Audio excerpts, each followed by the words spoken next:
कि माननीय मुख्यमंत्री जी का स्वागत करें।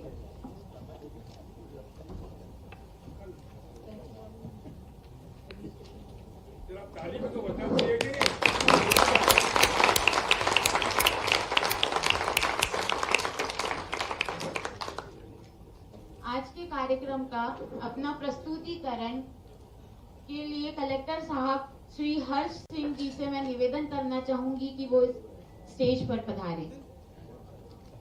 मैं यहीं से कंफर्टेबल होकर। माननीय मुख्यमंत्री महोदय, सम्मानीय मंच, उद्यमीगण एवं सभी महानुभाव, आज माननीय मुख्यमंत्री महोदय जी के निर्देश पर आयोजित इस उद्यमी संवाद कार्यक्रम में बुरहानपुर के उद्योग जगत के सभी सम्मानीय सदस्य मौजूद हैं।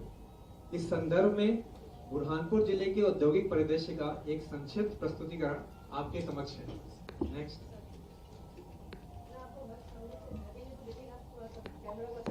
सर, बुरहानपुर एक उभरता हुआ औद्योगिक जिला जहां पारंपरिक उद्योग भी है सर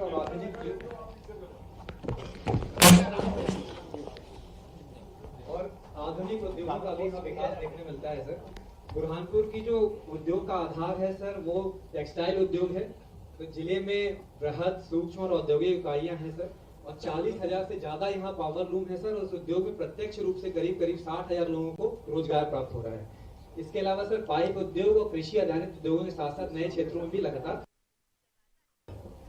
सर यहाँ एक बात है कि जिले के सकल घरेलू उत्पाद में विनिर्माण क्षेत्र का योगदान 24% ज्यादा है, जो कई जिलों से ज्यादा है, राज्य के औसत से अधिक है सर। इसके अलावा उद्यानिकी फसल विशेषकर केले, हल्दी, गन्ना में भी प्रसंस्करण इकाई डेवलप हुई है सर। और केले की फसल का उत्पादन तो सर यहाँ 18 लाख टन से ज्यादा होता है और 1700 करोड़ रुपए का टोटल व्यापार होता है सर। और लगभग 75,000 टन विभिन्न देशों को निर्यात किया जाता है सर। अगर हम कुल इकाइयों की बात करें सर तो 400 से ज्यादा बृहद, मध्यम और लघु और सूक्ष्म इकाइयां यहाँ पे हैं सर।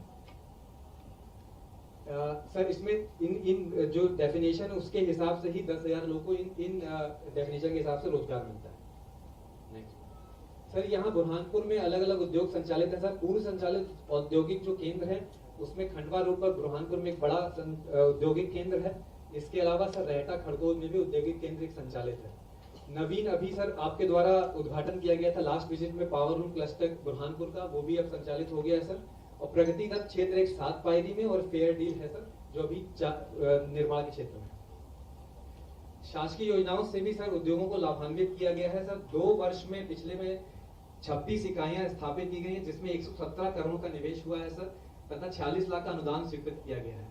इसी तरह मुख्यमंत्री उद्यम क्रांति योजना में भी सर विगत 2 वर्षों में 158 हितग्राहियों को लाभान्वित किया गया है और 11 करोड़ का ऋण वितरण किया गया है सर। पीएफएमई योजना में यहाँ हल्दी और अलग प्रोसेसिंग यूनिट एस्टैब्लिश हुई है, उसमें भी सर 7 करोड़ का अनुदान वितरित किया गया। एक सर अगर हम सिर्फ लोन की अगर हम देखेंगे कि लोन का कैसा रहा तो पिछले 4 वर्षों में सर जो एमएसएमई को लोन दिया गया है सर वो 2022-23 में 436 करोड़ था, जो इस 2025-26 से बढ़कर जस्ट डबल होकर 802 करोड़ का एक वर्ष में लोन प्रदान किया गया था सर। संभावनाएं बुरहानपुर की भौगोलिक स्थिति को लोकेशनल एडवांटेज का फायदा मिलता है सर। पीथमपुर, मुंबई, पुणे औद्योगिक कोर से जुड़ा है सर और पोर्ट से भी वेल कनेक्टेड है सर। लगातार नए राष्ट्रीय राजमार्गों का और रेलवे नेटवर्क का निर्माण हो रहा है सर। पर्यटन का यहाँ एक विशेष महत्व है सर और असीम संभावनाएं हैं। यहाँ पे असीरगढ़ का किला, यूनेस्को हेरिटेज सेंटर आदि में भी बहुत संभावनाएं डेवलप होने की चांसेस है सर। आगे जैसे कि आपने भी घोषणा की थी सर, मिनी एयरपोर्ट से सुविधा अगर है तो यहाँ पे होगी तो आर्थिक विकास को गति मिलेगी सर। कोल्ड स्टोरेज और वैल्यू चेन में भी निवेश करने की सलाह दी जाती है सर। और इसके साथ सर अगर जिले में कौशल विकास हेतु विशेष संस्थानों की स्थापना होती है तो कुशल श्रमिकों की उपलब्धता भी होगी और नए रोजगार के अवसर प्राप्त होंगे सर। धन्यवाद सर, ये एक संक्षिप्त विवरण था बुरहानपुर के। धन्यवाद कलेक्टर महोदय आपके प्रस्तुतिकरण के लिए। अब मैं निवेदन करना चाहूंगी श्री मंजू राजेंद्र दादू जी, माननीय विधायक नेपा नगर जी से कि आज के उद्यमी संवाद का उद्बोधन करें।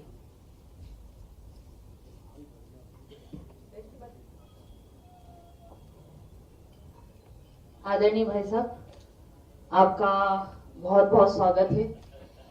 इसी हॉल में जब शिवराज जी थे तो जब उन्होंने भी सबमिट की थी और आज आप आए। हमारा बुरहानपुर जिला वाकई में बहुत छोटा और इतना अद्भुत है कि यहाँ काम करने के लिए मौके बहुत है। हम हर क्षेत्र में बोलो, कृषि बोलो, उद्योग बोलो, हर क्षेत्र में काम करने के लिए मौके बहुत है। बस मैं इतना चाहूंगी सीएम साहब से कि बस आप हमारे पीछे खड़े रहे। यहाँ जितने लोग बैठे हुए हैं, ये वो चेहरे हैं जिन्होंने उद्योग नगर के लिए इस बुरहानपुर में इतना कुछ किया है कि आज हमारे यहाँ 60,000 लोगों को हम रोजगार दे पा रहे हैं, सिर्फ और सिर्फ इन लोगों के बदौलत। और मैं बस इतना ही चाहूंगी कि एक जो बेरोजगारी वाला विषय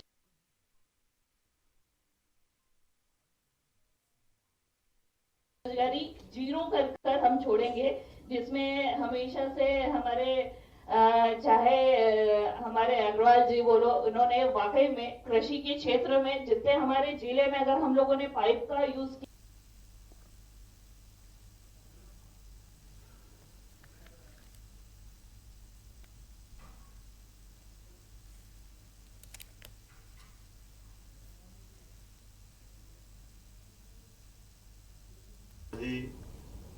हमारी लोकप्रिय नेता, अपनी लोकप्रिय विधायक श्रीमती अर्चना चिटनीस जी, नेपा नगर की विधायक श्रीमती मंजू दास जी, इस मंच पर विराजमान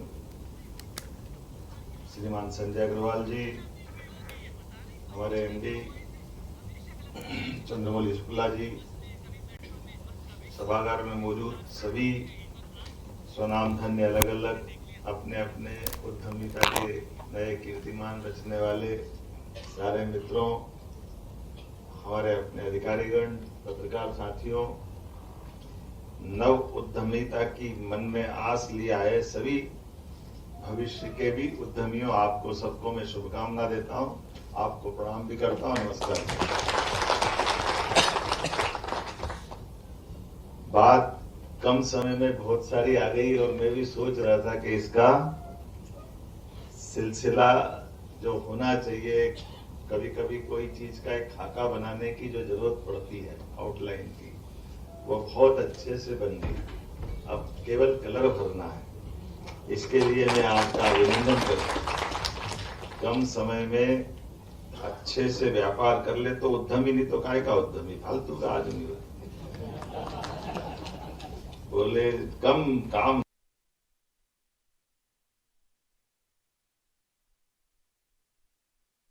बुरहानपुर का, यहाँ से आपका जो आंकड़ा देख रहा हूँ, सच में समय मेरे पास भी कम है, इसलिए बंद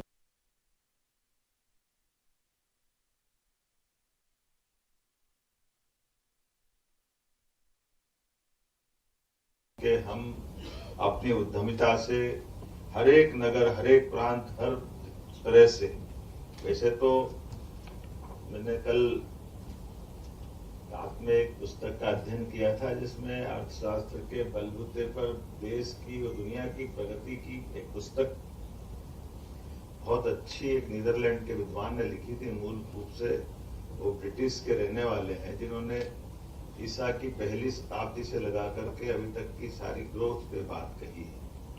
और उस ग्रोथ को अगर मैं पढ़ रहा था तो मुझे ध्यान में आया कि वो वाकई उनने अपना नीर छीर विवेक से जो उसमें उल्लेख किया, दुनिया में लोगों को खाने के, पहनने के लाले पड़ रहे थे, तब से लगा करके भारत ने अपने इस 33% से ज्यादा का योगदान दुनिया भर में अपनी उद्यमिता से दिया। तमाम प्रकार के व्यापार व्यवसाय से, मसाले से लगा करके रेशम, और रेशम से लगाकर सभी प्रकार के वस्त्रों के साथ, और जो जो धातुएं हैं, जो जस्ता अभी 200-250 साल पहले दिखता है कि अब आया, जो जस्ता 2700 साल पहले भी हमारे यहाँ था। हट्टी नाम की वो सोने की खदान जो ईसा की शताब्दी के समय से जानी जाती थी, जिसमें आज भी सोना मिलता है। एक एक करके बहुत सारे मेटल से लगा करके हर क्षेत्र में उद्यमिता के कारण से भारत की जो पहचान थी। और ये भी संयोग है या जो यथार्थ है कि अंग्रेज जब आए तब तक भी देश के अंदर जो उत्पादित माल है उसका 33% के बजाय 23% तो तब भी था। लेकिन अंग्रेज जैसे उनने अपना पांव जमाए और पांव जमाने के बाद जब उनके पांव उखड़े तब तक हमारी क्षमता रह गई थी मात्र 3% की। ये हमारे लिए जो नीतियों के बलबूते पे निचोड़ने का काम हुआ और इसी कारण से बुरहानपुर सहित सब पे काली छाया आई। आज बदलते दौर में 2014 के बाद वास्तव में इंडिया से भारत की ओर की ऊंची उड़ान का जो समय मोदी जी के समय में आया है, तो आज भारत अपनी आर्थिक ताकत भी बनकर दुनिया के सामने दिखाई दे रहा है। और आप और हम सब मिलकर के आज दुनिया के किसी देश की उन्नति में अगर कोई संभावना देख रहे हैं या क्रियाशील व्यक्तित्व की मेहनत देख रहे हैं तो वो भारतीय व्यक्ति है, आप और हम में से। ये हमारे लिए सौभाग्य की बात है। और ऐसे अनुकूलता के माहौल में जैसे ये हमारा अपना पूरा सेक्टर तो ऐसा है जैसे भारत के साथ उद्यमिता, स्वावलंबिता, रोजगार पर जीवन पद्धति, इसके आधार पर चलने की जो पद्धति है ये फिनिक्स पक्षी की तरह है, जिसको कभी मरने का परमात्मा करे ये भाव हमारा बना रहे कि फिनिक्स पक्षी को मार के जला दो तो फिर राख में से खड़ा हो जाता है, फिर अपनी ऊंची उड़ान प्रारंभ करता है, ऐसा माना जाता है। हमने वो तो देखा नहीं, लेकिन भारत और आपको देखते हुए लग रहा है निश्चित रूप से हमारी वो ऊंची उड़ान उस दिशा में जाएगी। क्योंकि मैं आपसे अगर कल्पना कर रहा हूँ 2 साल की आपकी इसी एमएसएमई क्रेडिट टारगेट की केवल बुरहानपुर की बात कर रहा हूँ, तो बुरहानपुर में 22-23 में 436.11 करोड़ का आपका उपलब्धि थी, अचीवमेंट था। लेकिन 23-24, 24-25 और 25-26 के चलते चलते ये 802 पे हो गया, तो 2 साल में डबल हुआ है। तो ये हमारे लिए उसी प्रकार की आपकी उड़ान है। तो इसलिए पहाड़िया जी ने थोड़ी सी निराशा करने की बात करी थी, चिंता मत करो, आप जो चाहोगे वो सब हो जाएगा। लेकिन ये गति आप तो अपने आप बता रही कि हमारे इसी बुरहानपुर के अंदर आपने, अग्रवाल जी ने बात निकाली, बात सही कही। घी के ऊपर रोटी खाओ तो वो घी का मजा कब मिलेगा मालूम नहीं, या उससे ताकत कितनी मिलती मालूम नहीं, लेकिन मुंह का आनंद तो आ ही जाता है। रोटी की नरम पड़ जाती है और उस सब्जी के साथ में जो मस्ती मिलती है,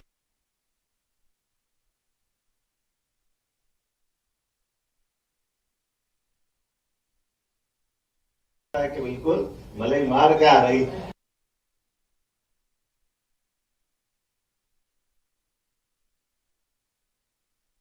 कि आपका हमारा कमिटमेंट, सरकार ने कहा कि हाँ आप ये काम करिए, हम आपको ये सब्सिडी देंगे।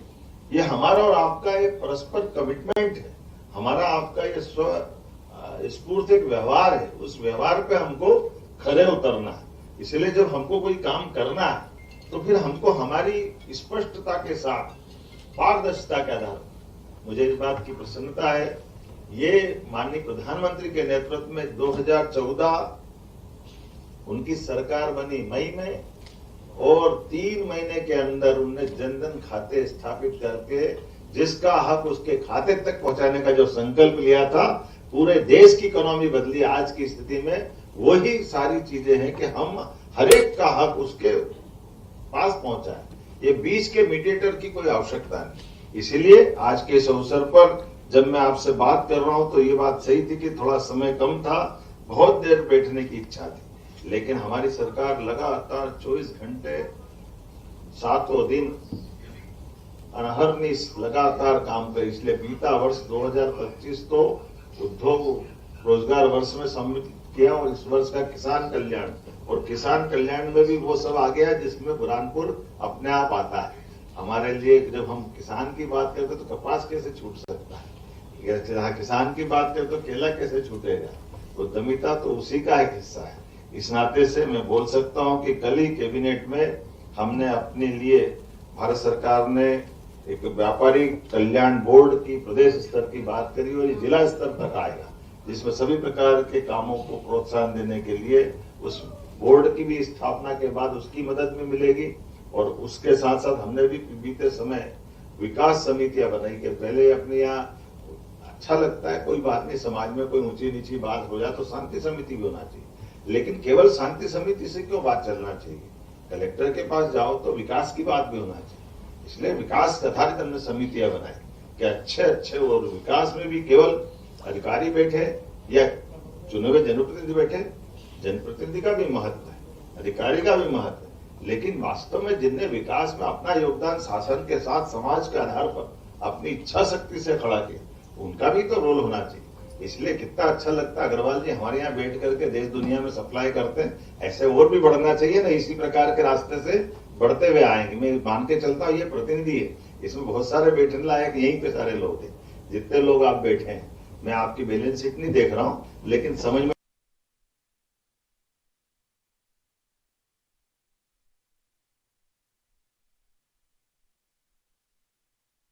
के साथ थोड़े समय के आधार पर देखते हुए मैं अपनी बात को समेटना चाहूंगा। जब मैं आपसे बात कर रहा हूं तो ये जो इन्वेस्टर समिट निमाड़ की हमने करने की बात कही है, मैं फिर घोषित कर रहा हूं कि निमाड़ की इन्वेस्टर समिट होगी, जिसके आधार पर भविष्य में और बड़े टारगेट पे अपन चलेंगे। सरकार की सारी व्यवस्थाओं के बलबूते ये जो आज हमने अपनी आज उद्यमी संवाद कार्यक्रम जो किया है, इसके आधार पर हम इसमें आगे भविष्य के सपने बुनने में बड़ी मदद करेंगे। लेबर और सोलर के विषय में आपकी समस्याओं की जानकारी मुझे आई है, निश्चित रूप से मैं इस सकारात्मक, आपने देखा भी होगा कई सारे बगैर मतलब के कानून हमने आते ही अपने समाप्त किए। माननीय विधायक जी ने धन्यवाद भी दिया। जिन कानूनों का कोई औचित्य नहीं वो चलाए जा रहे थे, तो अपने मरे सांप को कब तक गले में लटकाएगा घूमने, अपने आप उसका निराकरण होना ही चाहिए। ऐसे में सोलर के बारे में भी हमने निर्णय किया, जब बिजली परमात्मा की सभी तो सूर्य नारायण देवता जो दे रहे हैं तो बीच में क्यों होना चाहिए। इसलिए हाँ, आप तो ताप्ती मैया की नगरी है तो तपती नगरी भी है, भगवान सूर्य की तो ज्यादा ही यहाँ कृपा है। ऐसे समय में हमने कहा कि सोलर के माध्यम से भी बिजली के जो प्रबंधन हो जाए, 2-3 डिपार्टमेंट का तालमेल चल रहा है, तो 20 HP और 150 HP या 350 HP जो आप बता रहे हो उसका रास्ता निकालेंगे। हमारा सबका प्रयास है, घर घर में लोग रोजगार कर खड़ा कर रहे हैं, तो रोजगार के लिए हमारी मदद होना ही चाहिए। ऐसे कपास पे भी जो ड्यूटी लगती है, बाहर है और यहाँ नहीं है, बीते समय मंडी टैक्स ना, तो वो हमने पहले तुअर पे भी चलता था, जो अपने दाल मिल वाले सारे लोग शिकायत करते थे महाराष्ट्र में नहीं है, हम ले रहे हैं, या वहां से लेने में डबल पड़ती है, तो वो संकट पिछली बार खत्म करा। धीरे धीरे कपास का भी खत्म होगा, चिंता मत करो। तो इस तरह से हम आगे बढ़ते बढ़ते, आपने कहा रेहता खड़कोर के पहुंच मार्ग की भी बनाने की मैं घोषणा करता हूँ, ये मार्ग भी बनाया जाएगा ताकि औद्योगिक क्षेत्र में बड़ी मदद मिले। और सुखपुरी क्लस्टर कोई बात नहीं, व्यक्ति बना रहा था नहीं बन पाया, ये सुखपुरी क्लस्टर जो इंडस्ट्रियल बेल्ट को बढ़ाने के लिए है, उसको भी बनाने की घोषणा। तो ताली तो कम बज रही है थोड़ा।